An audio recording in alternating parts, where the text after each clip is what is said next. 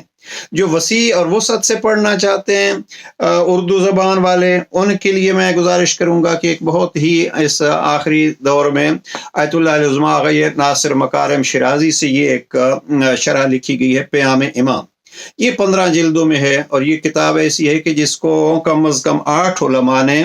20 سال لگا کے، اور نام بھی ان علماء کے موجود ہیں، اور کب شروع ہوئی اور کب ختم ہوئی، تو 20 سال میں یہ کتاب لکھی گئی ہے۔ اس کتاب کو آپ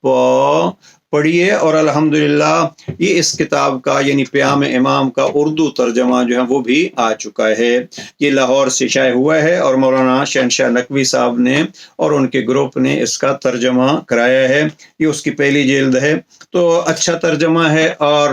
نہج البلاغہ کو مکمل طور پر سمجھنے کے لیے ایک بہترین چیز ہے۔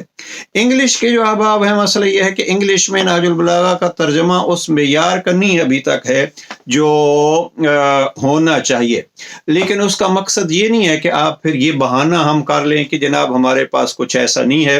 تو اس میں 2 ترجمے بہت مشہور ہیں، بہرحال نیٹ پہ بھی موجود ہیں۔ سید علی رضا مرحوم کا ترجمہ نہج البلاغہ کا، اس کو پڑھیے۔ اور یہاں یو کے میں یا ویسٹ میں جو افراد ہیں انگلش زبان، ان سے یہ ریکویسٹ کروں گا کہ آپ if you can buy this book, this is on Amazon, and you can see this is the title of that book. He translate about 400 sayings of Imam Ali alayhi salam from last part of Nahj al-Balagha. So you can read, and this is a good translation. Title of this book is Living and Dying with Grace, Counsels of Hazrat Ali, translated by Thomas. تو یہ اس کتاب کو اگر آپ شروع کر دیں آخری حصے سے ہی، اور اگر نہیں تو بہرحال